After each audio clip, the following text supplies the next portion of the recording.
Sholat. Dan kami sampaikan, dan sering kami sampaikan, sholat itu mudah. Kalau ada orang bisa sholat, itu yang salah gurunya. Tidak ada orang yang tidak bisa melakukan sholat selagi akal masih ada. Pada kita, akal masih hadir, akal masih ada, kesadaran akal kita masih ada. Kita tetap wajib melakukan sholat, dan sholat sangat mudah, hai hamba Allah. Yang tidak bisa berdiri boleh duduk, bisa duduk boleh baring, nggak bisa baring boleh telentang, nggak bisa telentang, terserah bagaimana. Kalau telentang, kakinya diarahkan ke kiblat, kemudian diganjel sedikit di tengkuknya, agar sedikit dadanya mengarah ke kiblat. Kalau bisa, kalau nggak bisa, terserah bagaimana saja. Sampai kalau sudah tidak bisa ngapa-ngapain, berisyarat dengan pelupuk matanya. Pertama dengan kepalanya bagi ngangguk-ngangguk melakukan sholat. Dengan bacaan-bacaan sholat yang lesannya, jika tidak mampu dia menjalankan dengan hatinya. Nggak ada istilah tidak melakukan sholat. Nggak ada alasan tidak melakukan.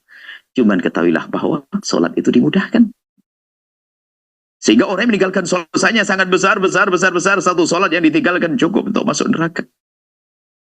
Satu sholat yang ditinggalkan dosa besar, hai hamba Allah. Maka siapapun dari anda yang pernah meninggalkan sholat, jadikan itu adalah dosa terakhir anda dengan sholat. Hari ini ayo kita bergegas mudah melakukan sholat. Anda pun bisa melakukan sholat di mana-mana. Tidak harus pakai senjata. Anda bisa di atas rumput. Atau di sawah dengan jidatnya kena lumpur. Karena lumpur adalah suci, hai hamba Allah. Ilmu itu penting, sehingga sholat gak susah, jangan ada meninggalkan sholat. Mungkin ada orang tempatnya, sawahnya di tengah sawah, sholat susah. Anda bisa sholat, tidak harus di gubuk, di atas jerami, boleh. Bahkan mungkin bau lumpur tidak najis, wahai hamba Allah. Yang kerja di bengkel sekalipun, oli tidak najis, wahai hamba Allah. Yang kerja tukang bangunan, semen tidak najis, ya hamba Allah. Anda bisa sujud di atas cor-coran yang masih setengah basah. Jangan Anda meninggalkan sholat. Sholat adalah istimewa antara Anda dengan Allah.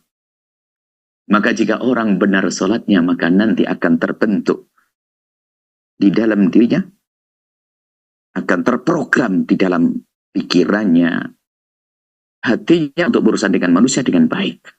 Makanya tanha adil fahsya'i wal munkar. Kalau sholatnya benar. Gak bisa wudhu boleh tayamum. Bahkan jika Anda tidak bisa wudhu, tidak bisa tayamum, karena satu hal mungkin tidak tahu ada di mana. Mau cari debu nggak ada, cari air nggak ada, Anda bisa melakukan sholat langsung. Baju harus suci. Ternyata di tengah jalan bajuku najis, nggak ada gantinya. Apalagi seorang perempuan, kalau ganti baju nanti harus muka aurat. Melakukan sholat dengan baju yang najis. Allah Maha tahu. Cuman bedanya nanti harus diulang. Ini kami dan juga dalam pembahasan sholat, ternyata sholat sangat mudah. Jika ada orang yang tidak bisa sholat, yang salah adalah gurunya.